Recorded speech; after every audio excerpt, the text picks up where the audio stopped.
Hello there. Happy Taco Tuesday, as everybody seems to be calling Tuesday these days. My name is Candy Palmater. Welcome to this, which is I'm trying to remember now, I think this is our fifth or our sixth session brought to you by Reconciliation Canada. Yes, it's the sixth session, bringing our children home, creating space for reconciliation.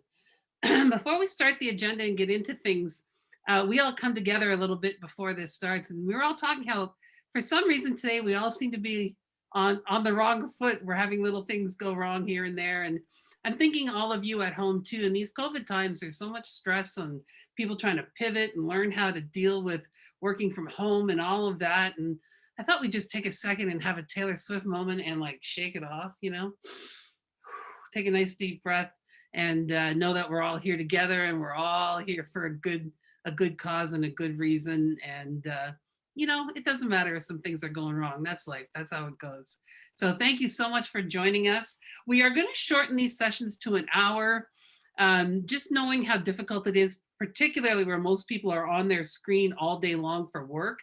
An hour and a half is a bit of a commitment. So we are going to move them to an hour, but they will still run on Tuesdays and Saturdays. And as always, we're going to start today off with a song. And a few sessions ago, we had a young woman sing with her mother, and she just sounded so wonderful. We thought, let's go ahead and bring her back to sing the song today. So without further ado, to do our opening song, Stephanie Joseph.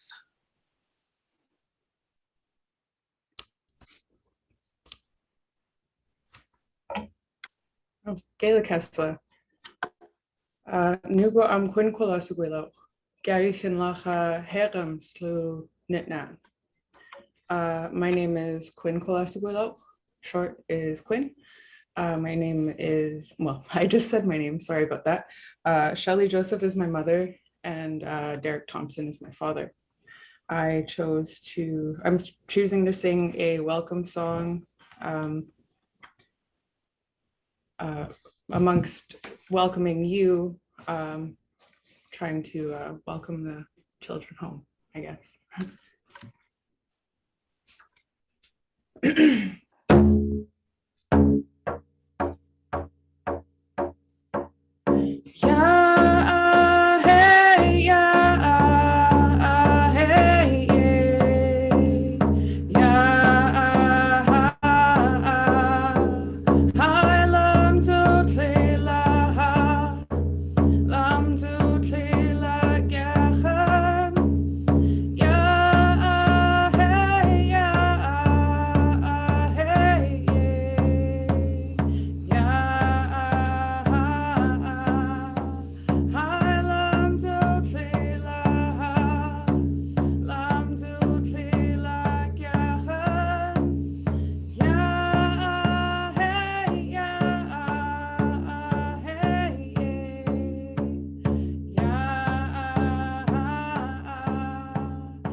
Thank you very much, Stephanie. That was beautiful.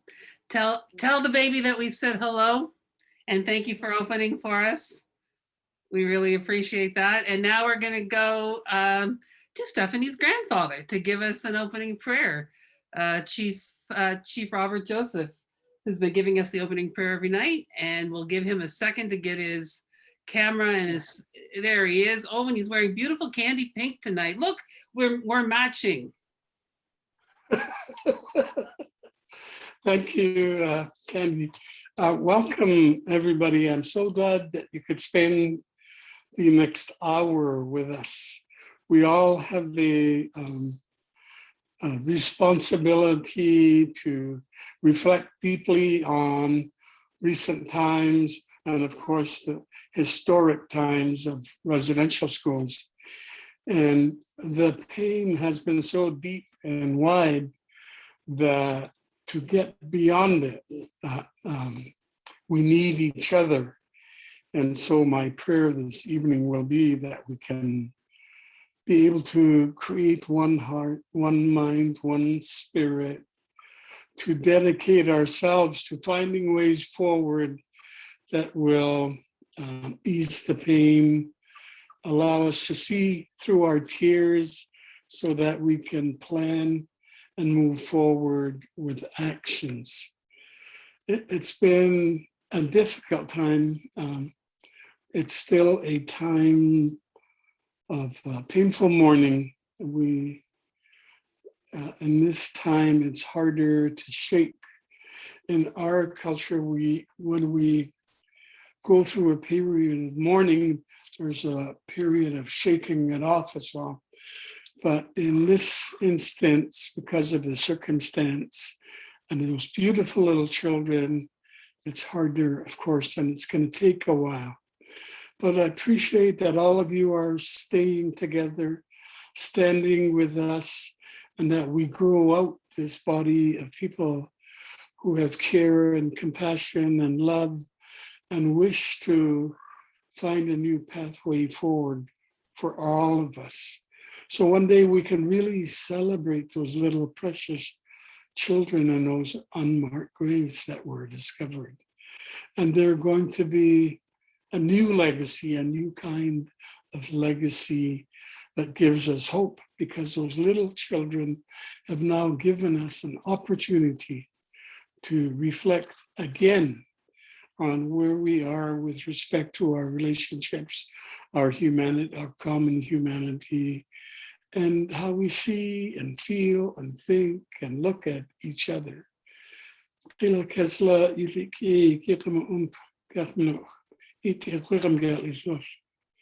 Well, as contact sem gan nog niet nog he. O ik out in me de guasta. Hilly daar nog lagi. Kach like wat at least kachen nog hoe te gaan kan ook hele alle geda ik wachtema. Alle geda ik kas switch. Kat masses no gala welcome the clock. All my relations. Thank you. Thank you so much for that. You know, something I reflect on every time you do that opening prayer, I think about the fact that you were in residential school for 11 years, and yet you can still speak in your own language. And that is a victory in itself. And it feels like medicine to my heart whenever I hear you do that opening prayer. So thank you on behalf of everybody who gets to hear that every time we come together. Tonight, our panelists are going to be Chief Robert Joseph, who you just heard doing that opening prayer, and his daughter Karen, who is the founder of Reconciliation Canada. And we thought we'd do a bit of a roundup. We are going to talk specifically about reconciliation, but we're also going to talk about some of the questions that you, the viewer, have been asking us over the past couple of weeks that we haven't been able to get to. We've kind of gathered up all those questions, and we're going to address some of them tonight. And we are going to talk about reconciliation, but I wanted to start us off, Karen, if you can open your video and unmute yourself so that you join us. I want to start off by raising something that happened this week. I am constantly trying to come at these things from a positive place, from a place of love, from a place of healing. And then it seems I keep having things happen that drive me backwards again. And this weekend, if you were watching the news, it took over the news, the fact that our Prime Minister chose to do a photo op at the grave sites. And you know, it's got to be at least 5 years since there was a kind of a worldwide push on YouTubers going to the death houses in Germany and taking video and taking pictures, and it was clearly put out there that that is just not an appropriate thing to do. And then, you know, here we are trying to talk about reconciliation, trying to talk about making peace within this country, and we got to turn on the news and see that. So I just wondered if we could start the conversation, you two, with just some reflections on what it feels like for you personally every time something like that happens, because you're both full-time in the business of reconciliation. So let us know what you think about these things.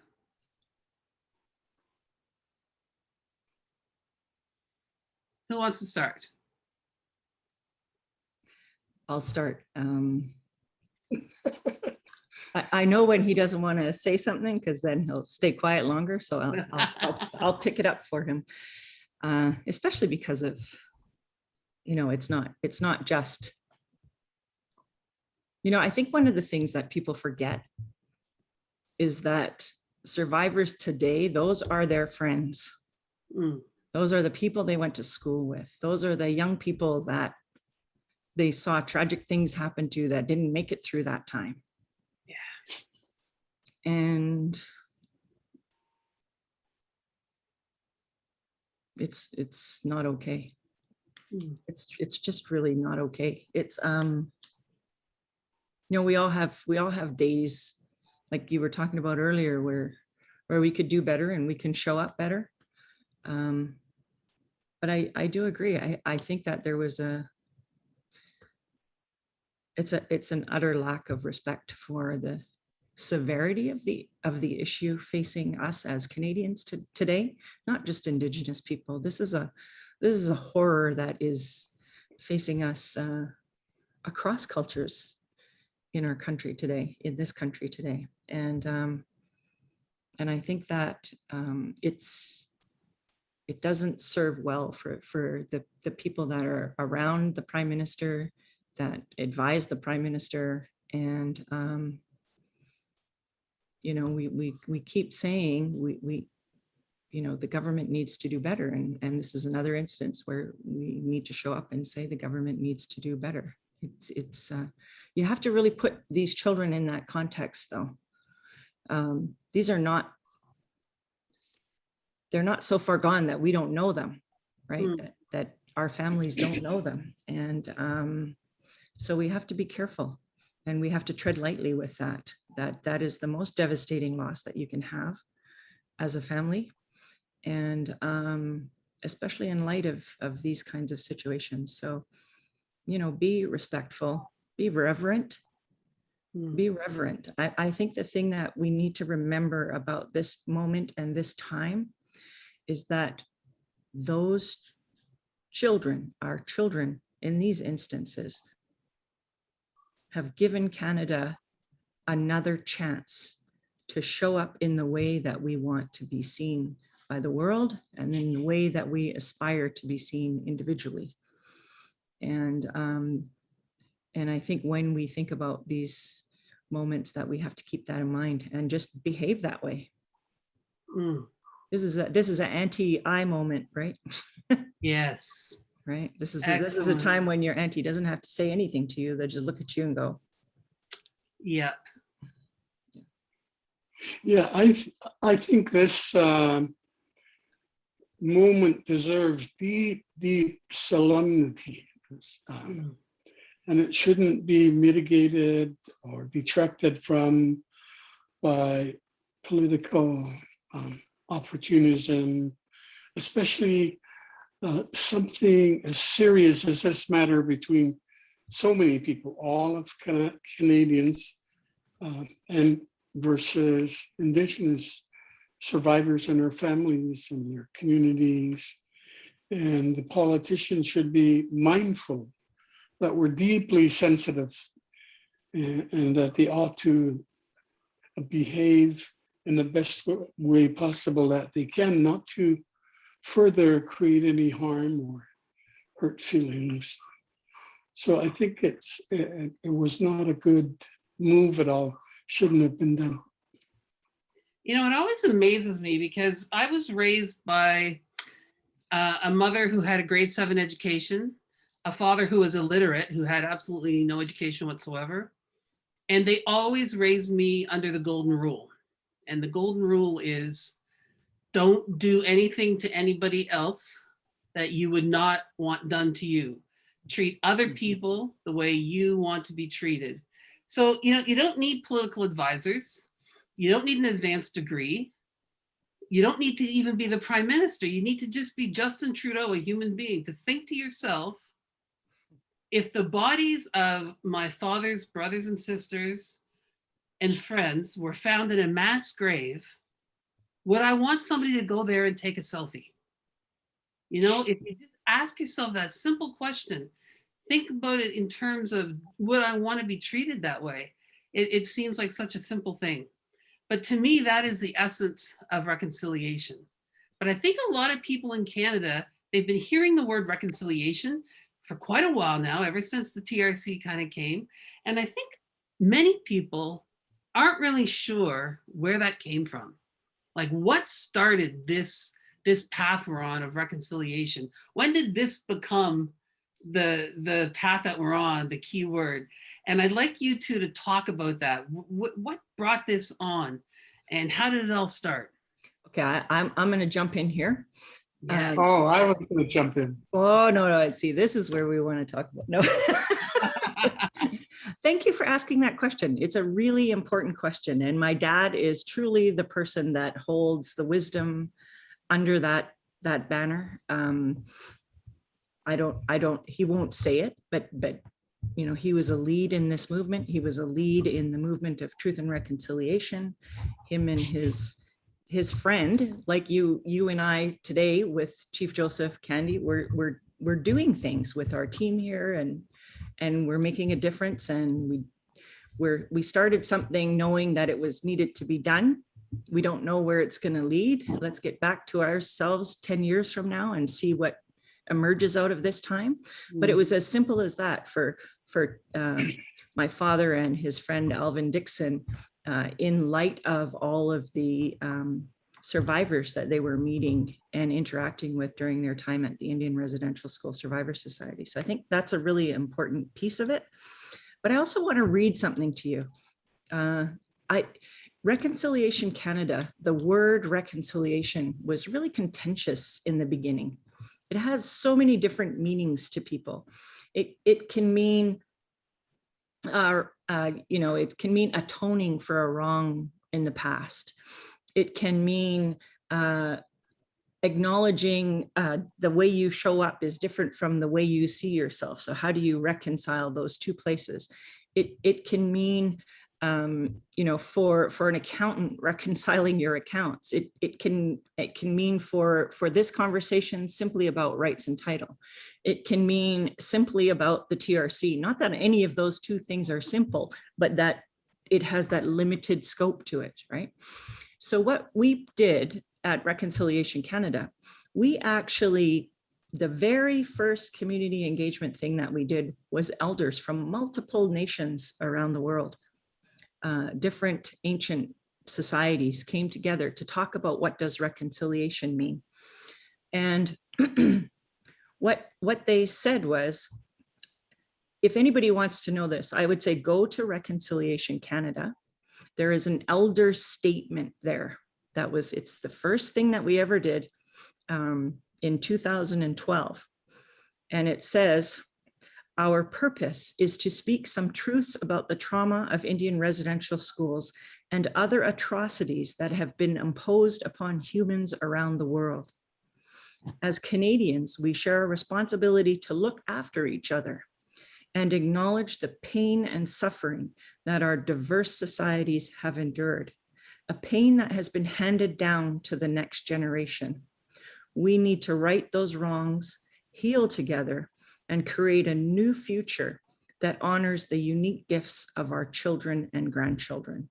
And it talks about reconciliation, meaning all our relations, unity, peace, walking together, being a value, a way of living, a way of life that transcends culture, that transcends generations. And so that for us is really what reconciliation is about. It can show up in every aspect of your life. It's not a friendly, hey, I'm going to reconcile with you and be kind to you and then go off and live my life in a different way. It's a responsibility. It's like an initiation into a society. When you accept the initiation into that society, you also accept the responsibility for life. And especially, how are we going to show up for our children and our grandchildren? Because that's who this atrocity happened to. So with that, Chief Joseph, I know there's a long history. I love listening to him talk about it because you think about these guys, like you're saying, not the kind of not the great, what do you call them? Yale educated or things like that, but these people with the brains and the values and the covenants that they made with one another changed the world. And I think that our young people need to understand that you don't have to have all those things. You have to live your values and gather together with other people that believe the same thing. And together, no matter what happens, you're going to grow on that journey. Thank you, Karen. Well, one of the things I learned early, I was working for the Indian Residential School Survivors Society, and that was during a time when the criminal court cases were mounting and the civil litigation was piling up, and there was an alternate dispute resolution process underway sponsored by the federal government that wasn't working very well, and eventually was changed to the settlement agreement. But one of the things we learned going across the country, crisscrossing British Columbia from healing circles with survivors everywhere, was they kept expressing the need to have a safe place to tell their stories. A safe place, a spiritual place, sacred place, so they could tell their stories. And indeed they did. Across the country, there were over 1,500 Aboriginal Healing Foundation initiatives. And everywhere, survivors were getting together. And they were beginning to feel safe and thought they could then begin to share their experiences. So the church had a gathering back east, the United Church, and George Erasmus went there and challenged the United Church to push for a public inquiry around residential schools. So we gathered and I became the co-chair of the public inquiry, and we sat around the tables for 3.5 years, maybe talked about public inquiry maybe for a year. And then we began to recognize the futility of it and began to remember what we'd been hearing from survivors, and that there was some room to pivot to reconciliation, truth and reconciliation. So that's what we did. Our volunteer roundtable began to draft up. We were going to create a commission, began to draft up the terms and conditions for how this commission would run. And we got to a stage where we even advertised for an executive director so somebody could work full time on the ideas we had worked up that would constitute what the makeup of the Truth Commission would be. And then we heard the settlement agreement people were negotiating, and we thought, hey, why should we be doing this? We don't have money. They have lots of money. Let's go over to them and we'll advocate to them to include a Truth and Reconciliation Commission in their work. And so we turned over the volumes of work that we had done, and they were really good. They were responsive, and they actually created the commission. But the central theme of it was that in this Truth Commission, the same space would be created.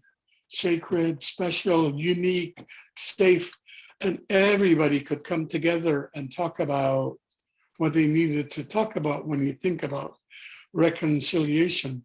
So I always tell the survivors, you know, you ought to be really proud of yourselves. You've been able to help this country really begin to think differently, and there's a chance that as a result of the efforts that you've made and the sacrifices that you've made, that we may actually change this country for the better. And so that's a general sort of genesis of the Truth Commission. Other people can take credit, but it doesn't matter. That's how the thinking emerged and came out. And the commission was actually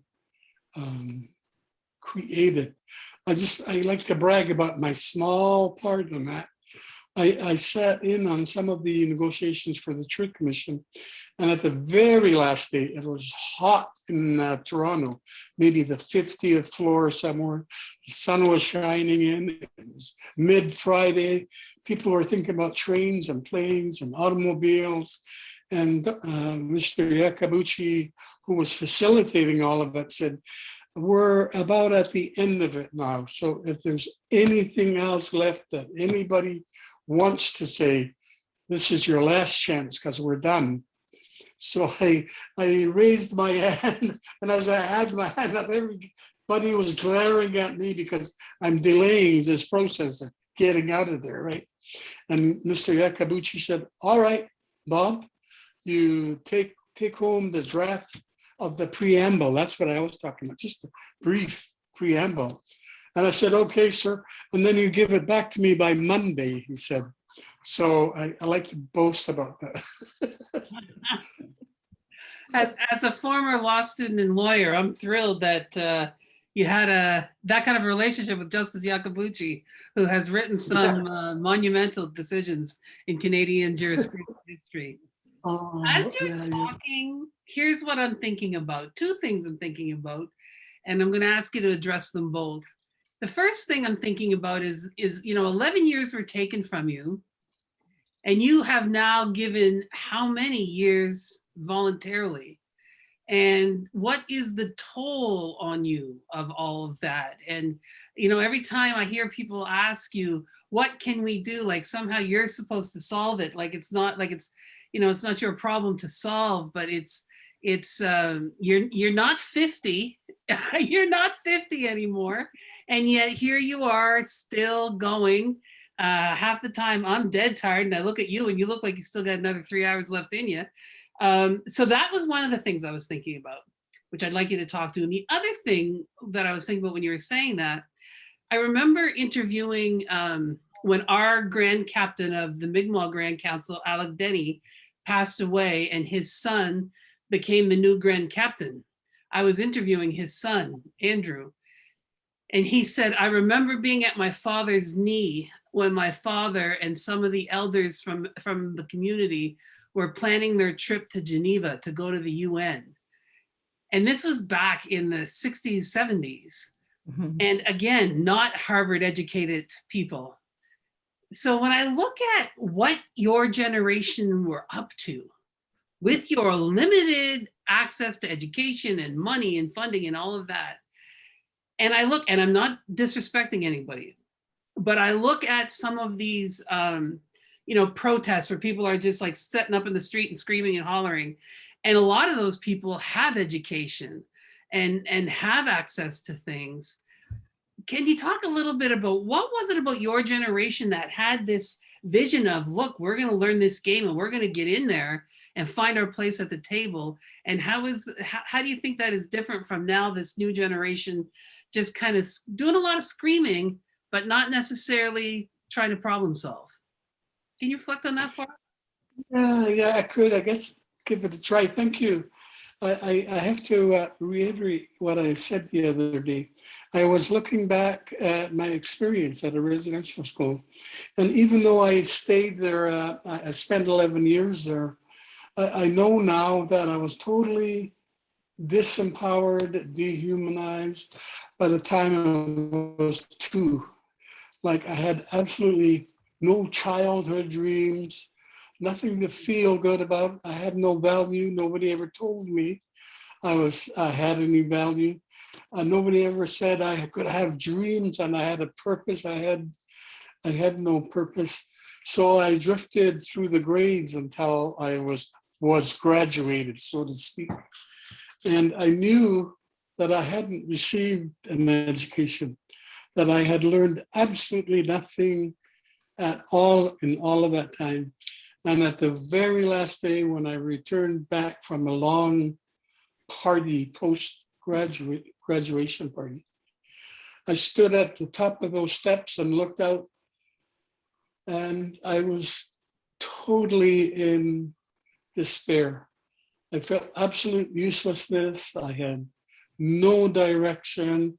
I didn't know what I was going to do with my life. And I knew that in that moment, I felt like a total failure. But as I moved out and started moving forward and finding jobs, I began to realize that I had to be fearless. Like I did lots of jobs I had no qualifications for, but I would apply for them and on the basis of interviews get hired. They were good jobs. Good for you. And yeah, and when I made it through that phase, even though things appear to be academic and challenging and not within my thinking systems, I knew that I had to be a fierce a practitioner. I just made up my mind that if I was gonna be walking beside experts and educated people, and we're talking about reconciliation, my grounds were that I was operating from the experience of the topic, and that I was fierce in practicing what I knew, and that's how I made it. I even was a journalist for one time at the Vancouver Sun. I went up there and I was in the 7th floor of this big building, and there was a beautiful, pretty little girl there at the window cage, and she said, "Yes, can I help you?" I said, "Yeah, I want a job." She said, "Do you have an appointment?" I said, No. "And you want a job?" "I want a job." And she looked back at the far side of the front of the building, and there was a office there with windows, and she was looking at the managing editor. So she said, "Just a minute, I'll go and call the managing editor." So the managing editor was looking at me like this, looking over, and they came, and he had a drawl. "So you want a job, hey, Sean?" I said, "Yes, sir." "Have you ever written before?" "No, sir." "Do you know how to type?" "No, sir." And so he said, "Well," he said, "listen, I'm going away on holiday for 2 weeks. You come back in 2 weeks, you're hired." Oh my And I had lots of jobs I got because I was just fearless. God. And that's what we got to be in this journey. We got to be fearless. We got to quit asking everybody, "Well, where do I start?" Start from where you can, the point that where you're at. Small acts of reconciliation are just as contributive as big, giant acts of reconciliation. And it's in the doing of it with all of us together that we transform the world, so to speak. And so it doesn't matter if it's a small initiative and there are no cameras around. And it's no difference if it's a big initiative and all the big television stations come. All of us in this journey are important. All of the things we're going to be doing as practitioners are what are going to shift everything about us. Did I miss that part of the question? Just letting you know that people are absolutely loving what you're saying. I'm reading in the comments, and they're just enjoying hearing you reiterate these stories. Which in our communities, and sometimes I'm not sure people understand that. You know, I'm never going to have a great auntie die and I find out that she's left me a fortune. That's not going to happen. But I do have a fortune, and it's my family stories. And I've made sure that every single family member who has passed, I have their stories. I've asked them to tell me the same stories again and again and again. And I remember when I first brought my wife home, she said, "Oh my God, why are you asking your father to say that story again? You know that story. He tells it all the time." I said, "Because I have to know it inside and outside. Mhm. Because when he's gone, it's going to be up to me to keep that story alive. And that's my legacy. That's my fortune that he's leaving me." And we really do share that fortune with the rest of the country. Mhm. And I sometimes don't think they understand the value in what they're getting when that sharing goes on. So I'm really glad that some of the people who are here tonight are already like getting that and getting the value of that. And speaking of value, if you are wondering like, what can I do? you can donate to Reconciliation Canada. Like if you want to kind of start there, I always used to chuckle at my parents when they went to church every Sunday and put money in the collection. I used to say, "What's that money used for?" And they'd say, "Well, we're not sure, but we feel like we're doing something when we put that money in there." And I used to look at the church and think, I'm not sure they need money. This place looks a little fancier than our house. But this is a situation where, you know, it's good to put your money in the basket. So I'm going to ask some of the folks behind the scenes if they could put in the chat a link to where you can go and donate if you, and you know, don't, it's not like, oh, I can't donate, I don't have $1 million. You know, skip your Starbucks tomorrow and drop that $5 in. And, you know, if you get like a half a city doing that, that could change a lot of people's lives. So I'm just putting that out there. And like I said, I'll ask them to put it in the chat so that you can find a link there. Karen, is there we go. It's up now. It's a comment under Char S, and you'll see a link and you can just go there to donate.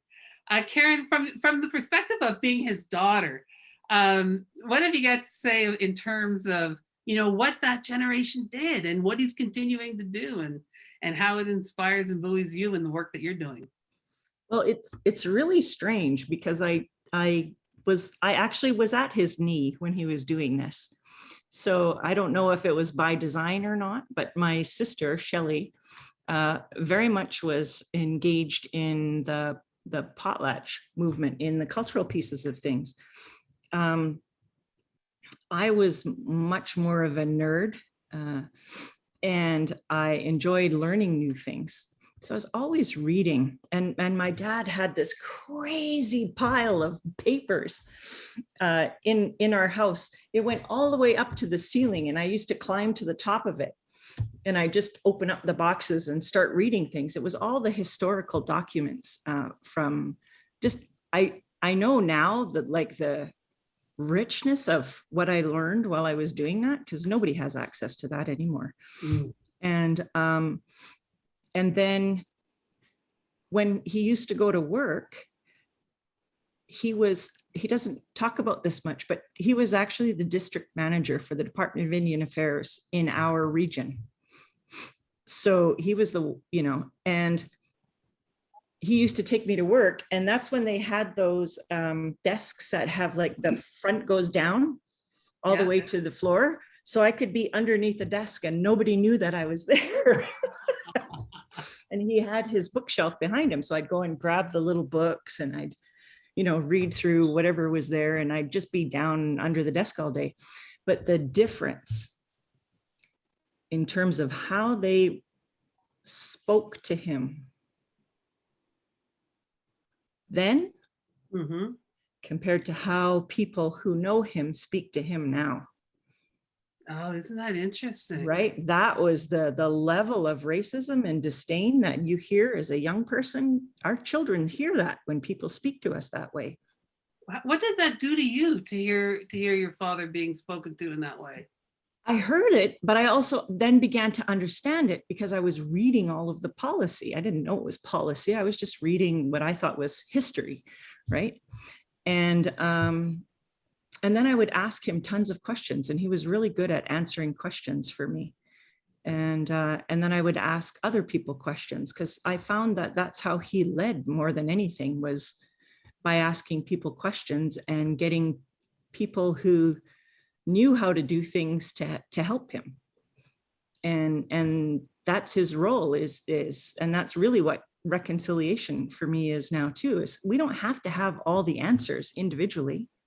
What we have to do is engage people in helping us who do have those skills and build those plans that work together, right? And I think that was the beauty of the work that he did. And in terms of the hardest thing I have today, and it happens unfortunately quite a bit, enough that it's hurtful. He received, I think it was UBC at the Chan Center. There was a night, because he received an honorary doctorate of laws from there. Right. And we were having the ceremony. So he was like the keynote for all of the Indigenous grads. They were all there that night. And we were so happy because it was like amazing. It was the first time they'd had the Indigenous grads in that center. And, you know, we'd sung and danced and we just had a great time. And on the way home, out of UBC, if you've ever been there, they're long, kind of like long driveways of just sort of one-way thing. There were police cars stopping everybody to see whether or not people have been drinking. Oh, Right. And it was like, yeah, that was exactly it. Oh, you know, and I don't know how many times I've been in the car with him when we're driving home from somewhere and you come off of the Marine, you know, off of, what is it? Lionsgate Bridge down into Marine Drive in North Vancouver. And they'll have a line of police there doing sobriety checks. Every time he'll say, no, sir, I'm not drinking. They'll lean in the car, they'll smell, they'll triple, double check. And it's like, come on. yeah. You know, and those are the things, you know, those are the times when I'm reminded of those moments, right? And it's saddening that it still happens today, but unfortunately, it's through the police that I experience that the most. And it is still happening, and it's Yeah. happening all the time. And you know, I think that's where a lot of the anger from our young people come from. And you know, it was interesting when you're talking about being under the desk, because my father was a fearless person. He didn't fear anything. He came up really hard. He had to fight physically and emotionally and mentally for everything he had, and he feared nothing. And I just always saw him as that. And when I finished grade 5, he wanted me to see my country. So I was born and raised in northern New Brunswick. So he and my mother put me in the Ford F-150 half-ton truck, and we drove from Point Lynn, New Brunswick to Victoria, British Columbia, back again. And we stayed in the hotel 2 nights. The rest of the time it was a tent and a Coleman stove. My father cooked on the stove. My mom and I put the tent up. And we only got back 2 days before school started in grade 6. So it was an incredible, if we loved the place, we stayed longer. And it was just a beautiful time to spend with my parents. But we were pulling in, we had been driving quite a while, and we were pulling in a little town out west. And he was tired. And he said, you know, I think maybe we'll take a hotel tonight. And he slowed down, and I can still remember, I was 11 years old, and I can hear the sound of the truck tires hitting the gravel. And as we were pulling into the hotel, there were about 4 or 5 white men sitting in chairs on the front porch of the hotel. And my father had his window down.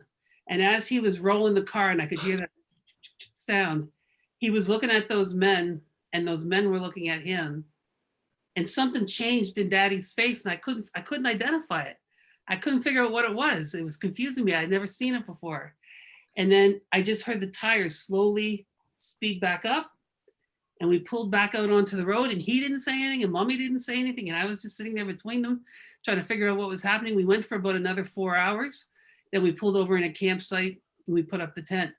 And that night, once they thought I was asleep, but I wasn't, my ears were fully, he said to my mother, there's no way that I could pull in there an Indian man with a white woman and a beige baby sitting beside me with the way those men were looking at us. You know, our truck could have been disappeared and we could have been gone. And I realized in that moment, oh my God, I just saw fear on my father's face for the first time. That's what it was. And it was it had such an impact on me in terms of, because I had never really thought of us as a mixed race family either. That never, you know, it's just your mom and your dad. So it is interesting how those experiences when we're children can inform your whole life's journey as you're going. Now there are people who have they've asked in this forum, and they've asked in other places I've talked. In the last 4 or 5 years, people do the land acknowledgement. Now that is new to white people. That is not new to us. Yes. Right? We've been doing that everywhere. We always acknowledge when we're on somebody else's land. When somebody comes to my territory, I say, hey, welcome to Mi'kma'ki. That's just something we've always done. But now that non-Indigenous people are getting into it, I love it. Sounds funny when you say it like that. Right? That's what it is. And I love it when I'm sitting at the ballet and I hear that land acknowledgement. I know I'm the only person in there for whom it matters, but I clap.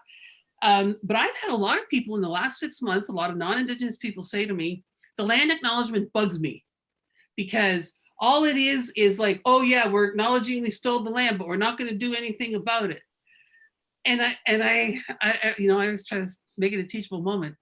But what is your reaction, the both of you, when people say that about the land acknowledgement or some of the things that, some of the gains that we have made when non-Indigenous people think it doesn't matter? I have lots of ideas. You want me to go with that? Okay. Yeah, go ahead.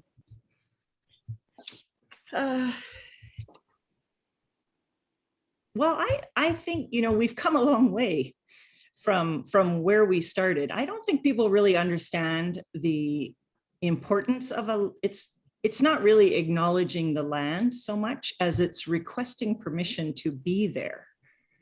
Like, it's like you're walking into somebody's house. You don't just walk in and sit on the carpet, like, or the couch or whatever. You knock, you say, hi, is it okay if I come in? I'm going to visit you for this length of time. I promise I won't trash your house, and that kind of stuff. And so I think there's that aspect of the land acknowledgement. It's you're being invited to somebody's house, which means that you're meant to take care of it, and for me, that's the importance of it. I think that too many people don't understand that. They're sort of doing it as not lots, but because they don't understand that, they're doing it more like a checkbox activity. Yeah. And I really appreciate the people that when they're doing land acknowledgements have tried to understand actually the history of the space that they're acknowledging. It doesn't take long just to look up Google. We're in places all around the world where I'm constantly looking up, whose territory am I on? What's the history? What's kind of, it only takes a few minutes to do it, but it reminds us of where we are and the protocols, right? The protocols. You don't do that without protocols. That's like when you hear us introduce ourselves and tell our name, we don't just tell us who we are, we tell who is our fathers, who's our grandparent, who's our mother, where do we come from? Because where we come from informs who we are. It's a recognized acknowledgement. We're not trying to, we're all different. And that's just the acknowledgement of it, right? Yeah. So true. And before your father jumps in, it reminded me there's a woman, Pauline Bush. I haven't seen her in years, but she has a PhD. And I was at a government gathering once where everybody was asked to introduce themselves. And all the academics and government people stood up and said, I have a master's from so-and-so, and my PhD is from so-and-so, and this specialty and that specialty, and blah, blah. This is why I'm here to speak. And everybody gave all their paper and all their letters after their name. And Pauline, who has a PhD, an earned PhD, stood up in her moccasins and said, I'm the mother of 6 and the grandmother of 18. These and these alone are my credentials to speak here today. And it just leveled the place. Everybody just, you can see, everybody's chests were so big, everybody just kind of, Yeah. It was just so like, let's talk about what's important. It's really good. Yeah, actually, we do our dialogue workshops intentionally asking people, I don't care where you work, I don't care what your position is, tell me where you come from. Yeah. What's your ancestry? And some people don't know, but when they talk about it, then you say, oh, you're from there. Oh, I see that in you. I see this in you. And you start recognizing, and it's the same thing. And it levels the playing field for whose voice is being heard in those environments, right? And I think that's the best way to get, the most robust feedbacks. Yeah. Absolutely. Sorry. Go ahead, Chief Joseph. Yeah, I think it's just a matter of respect. It doesn't cost anything for authorities to make land acknowledgements to people in the rooms. They could be employees who have no relationship or connection at all with Indigenous people, and they hear this land acknowledgement. And so following that, they might be inspired to learn more about Indigenous people, to study about them and get the history of who the tribes are, on whose traditional lands you now are benefiting and operating from. So it's just a matter of respect and recognizing that those lands are unceded territories. And that's important as well, that we have a lot of work to do, that there are treaties yet to be made in some places, and we should be mindful of that. Absolutely. And I think back to when the residential school apology was signed, when the thing was signed and Stephen Harper did I the remember that, apology. yeah. And like a lot of those non-Indigenous people, I was saying, who cares? This guy of all guys, with everything he's done, who cares that he's going to apologize? This means absolutely nothing. And then I was invited to a community, to be in the community hall with the survivors from that community, to watch that apology on the big screen. And to see Phil Fontaine stand up and talk about his experience, and to look around that community center and to watch these elders cry. And I was so humbled in that moment, and I realized, oh, this means everything. This is somebody finally saying, yes, this happened to you. We did it to you on purpose, and we are sorry. And that goes such a long way. And I had to be in that community hall before I learned that, before I had that awakening. So for those of you who think that that land acknowledgement doesn't mean anything, it might not be moving your soul, but for those of us for whom it matters, it moves our soul. So just know that and try to do it from a good place. I wish we could like talk forever, but I'm kind of greedy. I have a relationship with Seneca College, and I have a series there that's called Candy and Friends Seneca Talks, and I interview various people throughout the school year for the students and the faculty to hear and learn from. And I've had people from author Lawrence Hill to author Tanya Talagas, Cindy Blackstock, Wow. and a whole host of people. And I'm so thrilled to say that on September 30th, I'm going to have these two beautiful people, and we're going to have an in-depth interview and conversation, and that will be streaming online. So if you feel like, oh, we didn't get quite enough tonight, you can go to Seneca's page when we're getting close to the 30th, and you'll be able to tune into that conversation as well. And it'll be another fabulous one for sure. So I want to thank you both for your continued openness and sharing. We are going to have a closing song, but I want to remind you all that we will be back here on Saturday. Again, we're going to do 1 hour blocks. And we hope that you will join us too. We hope that you will share this with people. Tell your friends about it. Bring a couple of friends along. Remember that if you can't be there live in the moment, you can watch these afterwards. Go to reconciliationcanada.com and you can get all the information. Is it .com or .ca? .ca. .ca, reconciliation.ca, and you can get all the sessions that we've done up to date and watch them in your spare time, because hey, you're on the bus, you're on wherever, put your earbuds in and learn something. And with that, the granddaughter, see how this is such a lovely family affair? I'm going to have to ask them to like kind of, you know. Done. I know what you're asking. Done. Adopt me in some way. But now we're going to ask granddaughter Steph Joseph to close our session with another beautiful song. Good evening. I am going to sing a love song that was composed by William Wasden Jr., Wahuidi from the Namgis. It is sung in Gutsa. It is the language that the Quatsino speak.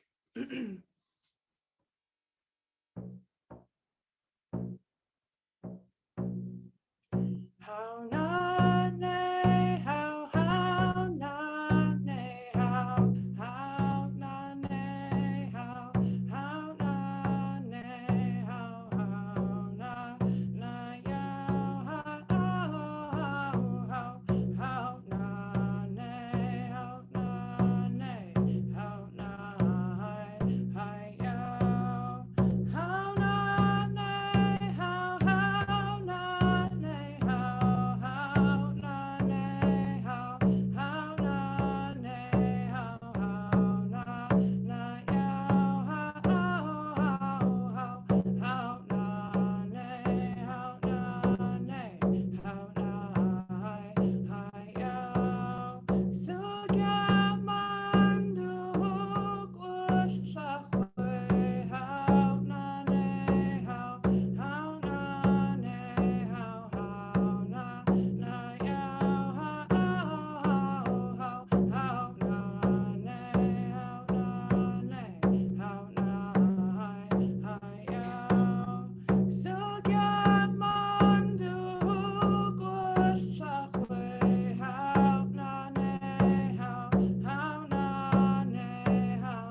Tessa.